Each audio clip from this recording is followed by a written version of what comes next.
Ah?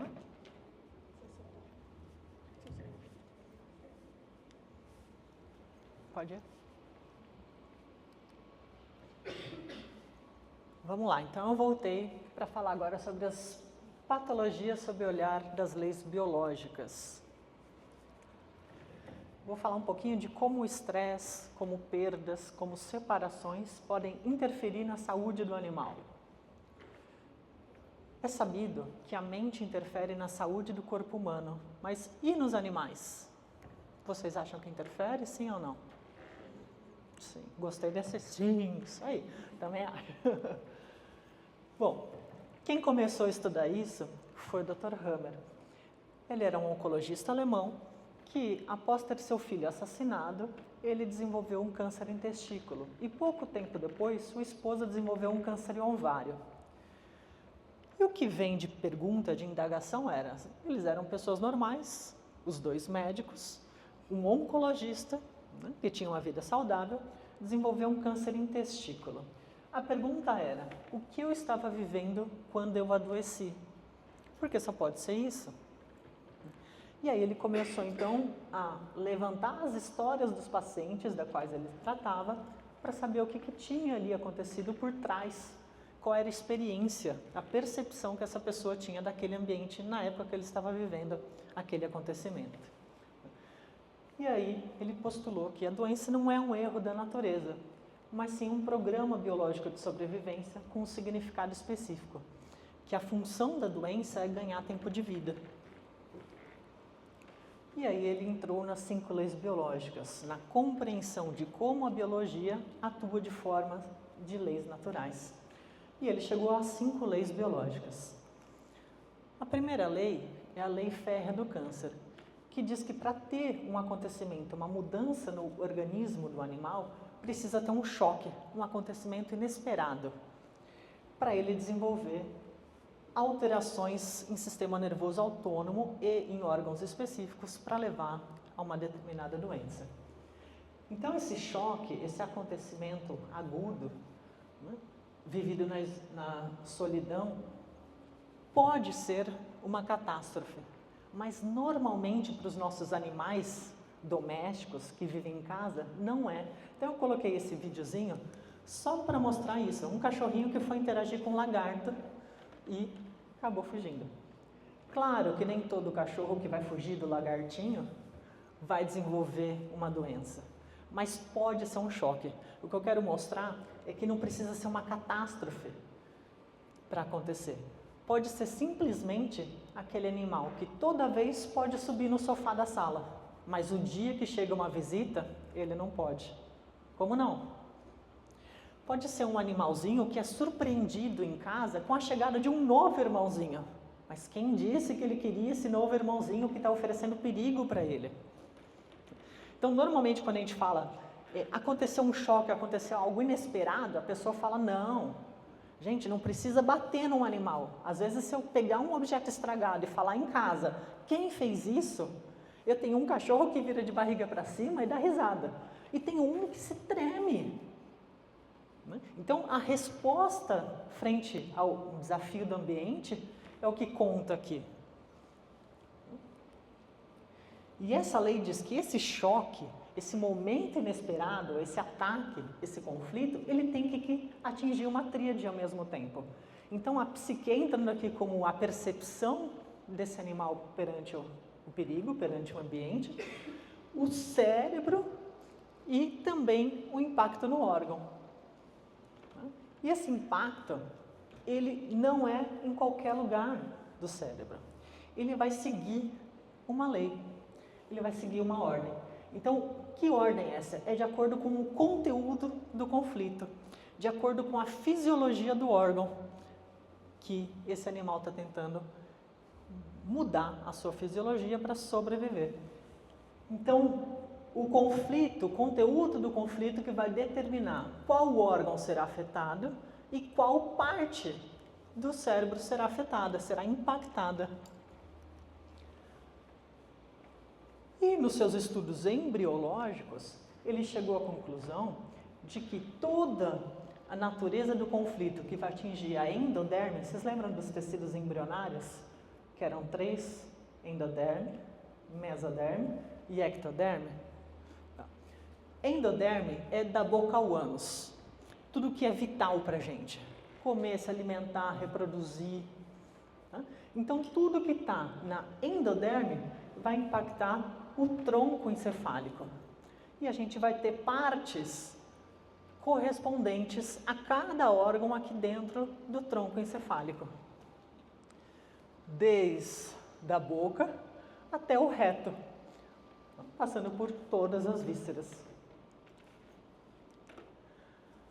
Dependendo da natureza do conflito, a gente vai ter um impacto no cerebelo, onde a gente tem a mesoderma.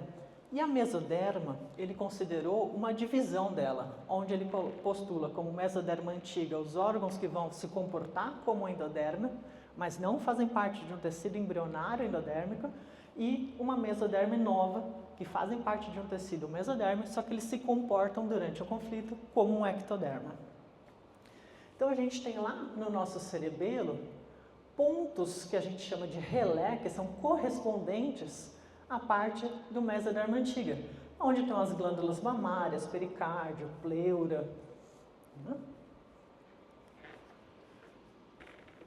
E quando a gente tem um impacto em mesoderma antigo, que a gente está lá no nosso cerebelo, tem uma grande diferença da onde vai instalar esse impacto no nosso corpo, dependente da nossa lateralidade. Vamos descobrir qual que é a nossa lateralidade? Quando eu contar até 3, todo mundo vai bater palma, tá? Rápido, sem pensar. 1, 2, 3. Quem bateu com a mão direita por cima? Quem bateu? Levanta aí, mão direita, deixa eu conhecer vocês. Aí. Então, nós somos destros de cérebro. Isso significa que o impacto na mesoderma, quem é destro, e quando tem um conflito relacionado a mãe e filhos, vai impactar o nosso lado esquerdo do corpo. E quando tem um conflito em relação a parceiros, vai impactar o lado direito. E quem bateu com a mão esquerda por cima? Os canhotos de cérebro. Vai inverter. Então, o impacto dentro da mesoderma, tanto faz para a mesoderma antiga ou nova, vai impactar quem é canhoto, quem bateu com a mão esquerda por cima, parceiros do lado esquerdo e relação de mães e filhos do lado direito. Como que a gente faz para identificar nos animais que eles não batem palma do nada? A gente oferece a mão no meio do corpo e pede para eles dar a patinha. Ah, tá bom, tem cachorro que não sabe dar patinha. E a gente vai ter que ver o comportamento. Às vezes eu jogo uma bolinha, a mão que ele vai parar a bolinha também pode ser um sinal. Nos cavalos, a mão que fica à frente quando ele abaixa para comer. Ou a gente pode ir para o comportamento. Se esse animal tem um comportamento de rodear somente um ninho, uma casa fechada, um território fechado, ou se ele vai até a cerca, ele vai explorar novos territórios. Um macho destro vai explorar novos territórios longe. Um macho canhoto resguarda a casa, resguarda uma pessoa, aquilo que ele considera o território dele. Então a gente pode também, através do comportamento, interferir e saber, conseguir ter uma ideia se aquele animal é destro ou canhoto. Então, como que isso significa? Se eu pego uma fêmea destra, isso aqui, ó, que dá a mão direita, que tem um conflito no ninho, sabe aquele animal que tem o seu cantinho e põe aquele bichinho de estimação? Se eu for lá e tirar, se outro cachorro ficar pegando ou querer deitar na caminha dele, isso é o ninho do animal.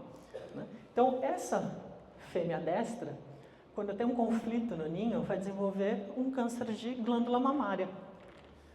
A glândula mamária que vai ser impactada vai ser a esquerda, porque é um conflito de parceiros. Mas o relé cerebral, parte do cérebro que vai estar inflamada, que vai responder esse conflito, vai ser o oposto, vai ser do lado direito, porque há uma decussação nas fibras. Tá? Tem um X, tem um cruzamento na parte de informação do mesoderma.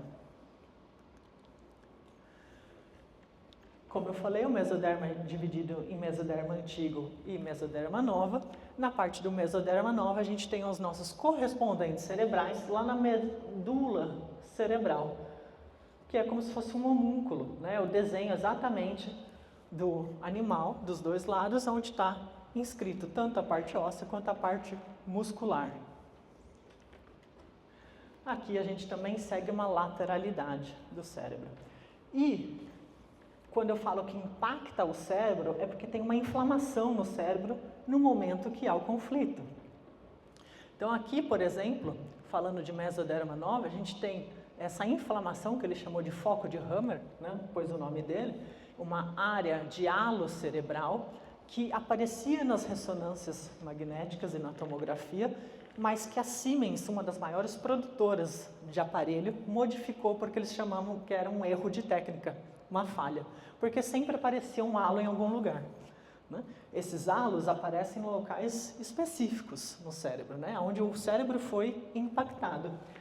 Então aqui, por exemplo, eu tenho um impacto na medula cerebral, não sei se dá para ver a imagem aí, mas num conflito ativo, né? Então essa parte aqui corresponde a esse braço aqui, ó, no braço esquerdo de uma mulher canhota, num conflito de motor com uma amiga, uma parceira.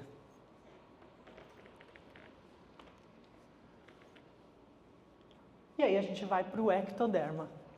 O ectoderma está inscrito no córtex cerebral. A gente tem todo o tecido ectoderma, de brônquios, faringe, parte motor da perna, relé, de parte cardíaca, tem uma parte de fígado, uma parte de vesícula. Então, a gente tem partes cerebrais correspondentes ao córtex. Só que esse córtex cerebral, e onde impacta na parte cerebral, quando a gente está em ectoderma, ele diz respeito a não só a lateralidade, mas ao gênero e ao status hormonal. Ele é hormonodependente. E aí a gente tem, do lado esquerdo, hormônio dependente do estrógeno e do lado direito, hormônio dependente de testosterona. Então, o mesmo conflito pode ser vivido de uma forma masculina, onde eu tenho uma lateralidade, então, para impactar esse lado do córtex, um macho destro, e desse lado, uma fêmea destra. E quando eu tenho uma castração? Eu diminuí a produção de hormônios. E quando eu tirei os ovários de uma fêmea? Vai dar uma desregulada nesses hormônios, não vai? Então, a forma como ela vai vivenciar o conflito vai impactar não mais esse lado, mas ela vai agir como se estivesse aqui. Vai impactar o outro lado. Então, a gente pode mudar de lado conforme nossos hormônios. Tá? Então, um animal mais velho, que já não produz tanto estrogênio, pode mudar. A castração pode interferir tanto em macho, para ele passar a agir, ter um relé nesse lado do corpo. Tá, eu já entendi. Ele pode agir do lado oposto. Mas o que isso impacta? O órgão que vai ser afetado. Porque eu tenho órgãos desse lado do corpo diferente desses aqui, ó.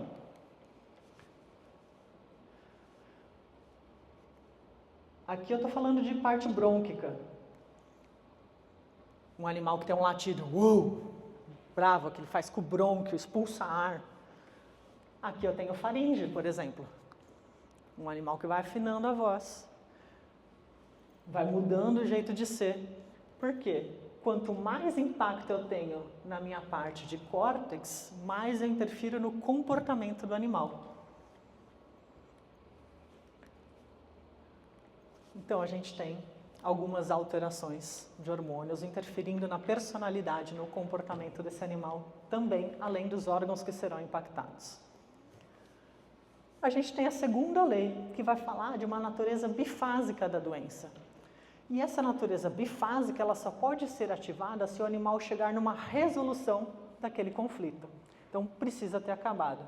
Por quê? Uma vez que um animal sofre um impacto, e esse impacto ele chamou do nome do filho dele, ele abreviou esse DHS, né, Dirk-Hammer Syndrome, ele fala que esse impacto, inesperado, ele vai gerar uma alteração da percepção do ambiente e também ativar o sistema nervoso autônomo. Por quê? Porque esse animal precisa sobreviver, ele precisa de mudanças físicas acontecendo no corpo para ele ganhar tempo de vida. E a primeira fase, o que acontece é o quê? É ativar simpaticotonia, é aumentar cortisol.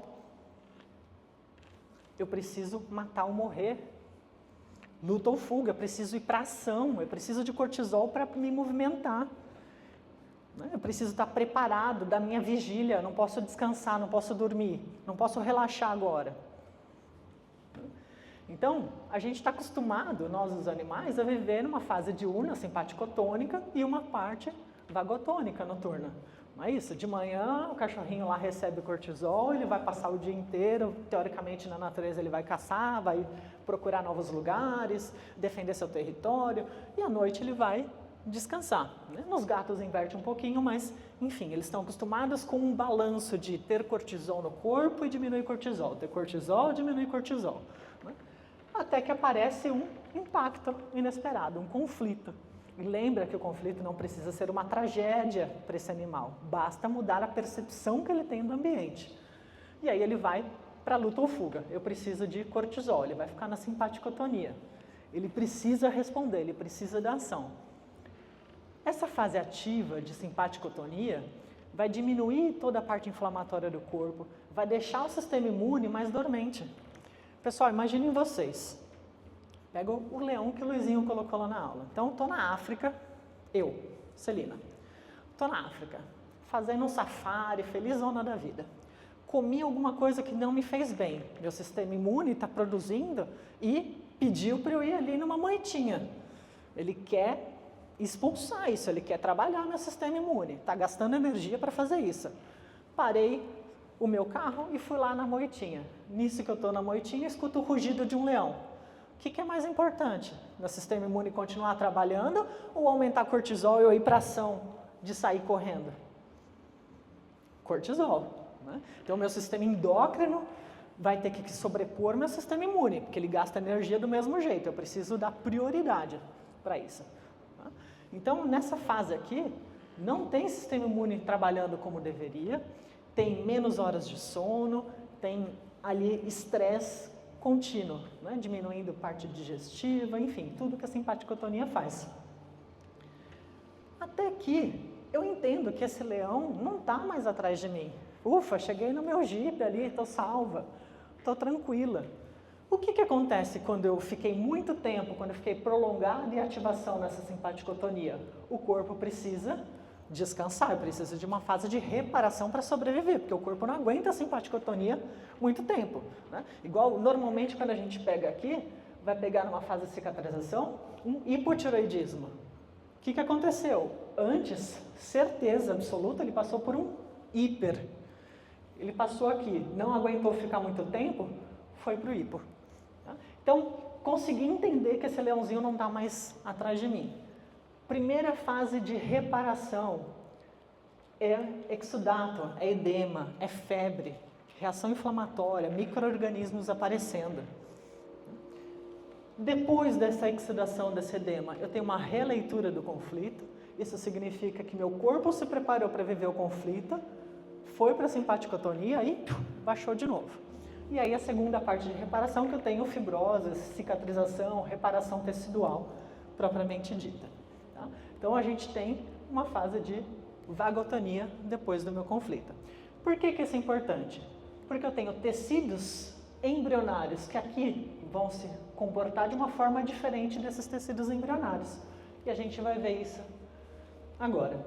Então, a terceira lei é o sistema ontogenético dos tumores. Falando que os órgãos originados da mesma camada embrionária, como eu falei para vocês, do cerebelo, do córtex, de cada um, tronco encefálico, vai ter um mesmo comportamento. Tá? Então, a gente tem tudo que for do endoderma, boca ao ânus, sendo controlado pelo corpo encefálico.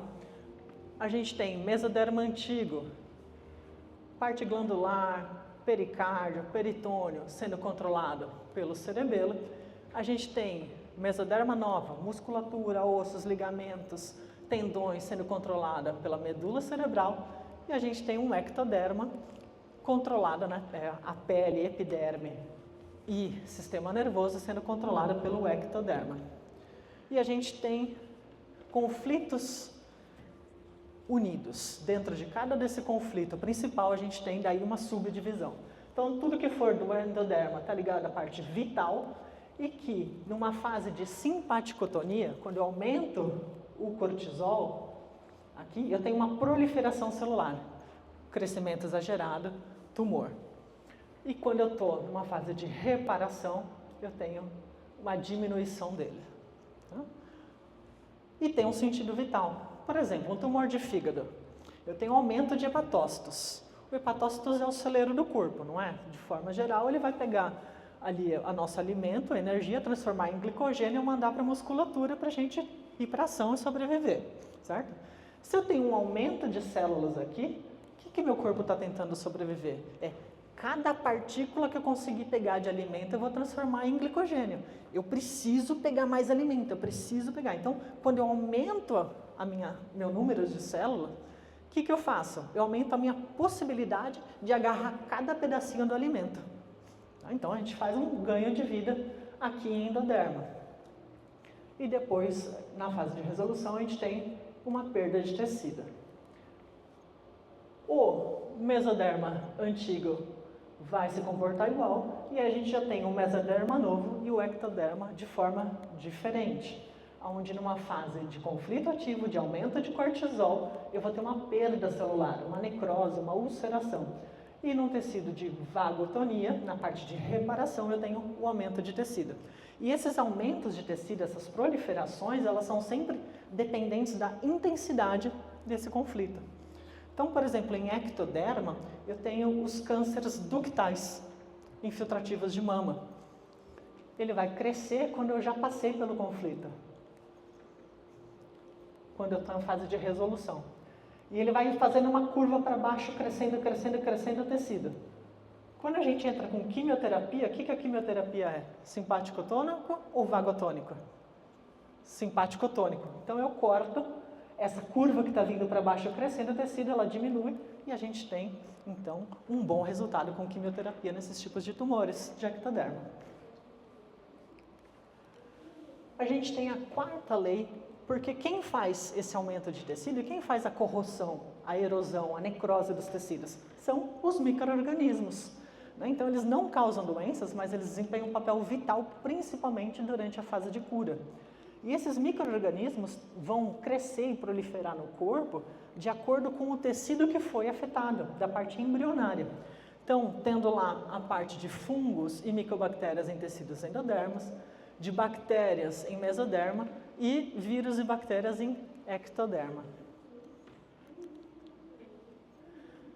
E a quinta lei fecha tudo isso, né? Falando sobre a essência da doença. Que sempre que uma doença é instaurada, é por um programa especial da natureza com um significado biológico, tentando ganhar tempo de vida. Não existe nada por acaso. O órgão impactado depende do conflito, que depende do seu estado cerebral, que é responsivo, e aí ele vai impactar. Então, trouxe 2 casos clínicos, um de mastocitoma, base da orelha, com raspado, é de uma veterinária esse cão.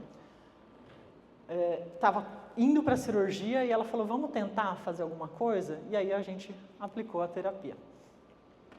Com 21 dias, estava assim, ó, sem nada, não foi para a cirurgia. E aí vocês vão me falar, mas mastocitoma volta, é normal da doença ir voltar, não é? Sim ou não? 5 anos depois, a cachorra com 14 anos morreu de um problema renal. Nada a ver com isso e nunca mais voltou. E um outro caso de vitiligo. É em cavalo, foi pós-castração, despigmentou, né, um ataque à integridade, com uma sujeira, então a gente está falando de mesoderma. Eu fui chamada para tratar ele de outra coisa, era para fazer quiropraxia, e aí a hora que eu vi, falei assim, nossa, olha, um vitiligo, isso aqui dá para tratar. E aí me pediram para mexer nisso também. Então a gente... voltei. Mexeu, 3 sessões, isso aqui quando eu cheguei na primeira sessão, segunda sessão, e aí eu acabei não voltando, eu tinha sido contratado para 3 sessões, na terceira sessão, porque ele me mandou essa foto aqui, de pigmentada. Claro que esteticamente, para um cavalo, que importa que voltou? Esteticamente, nada. Mas o que a gente conseguiu mudar foi a percepção que ele tinha desse ambiente, dessa agressão que ele sofreu na castração. E pessoal, eu não estou falando que essa castração foi ruim, não estou falando que foi de forma feita errada. Não, foi a percepção que esse animal teve do ato da cirurgia. E o mais interessante é que ele não sentiu somente a castração, porque essa área do corpo toda foi onde teve o contato. Isso aqui que é? É a asepsia. Para ele foi pior o ato de esfregar a região, de limpar a região. É isso que ficou gravado na cabeça dele, que isso daqui foi um ataque à integridade dele. Estou falando que essa terapia serve para tudo? Não, é uma nova forma de enxergar doenças. Pessoal, fratura, dá para a gente fazer alguma coisa? Pelo amor de Deus, fraturou, emergência, leva para o hospital. É uma nova forma da gente olhar, uma forma de integrar com outras técnicas. Como eu falei para vocês, tem casos que eu indico quimioterapia. Tem casos que não, tem casos que é legal colocar um antibiótico, tem casos que não. Porque a gente tem que ver se está em simpaticotonia, se não está, que tecido embriológico que está funcionando, qual o órgão impactado, como é que ele funciona. É só isso, é uma nova forma de olhar. Alguma dúvida?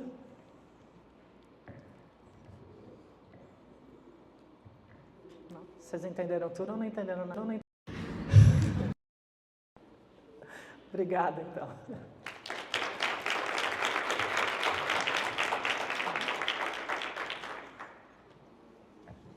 Obrigada, doutora. Ó, pessoal, a gente vai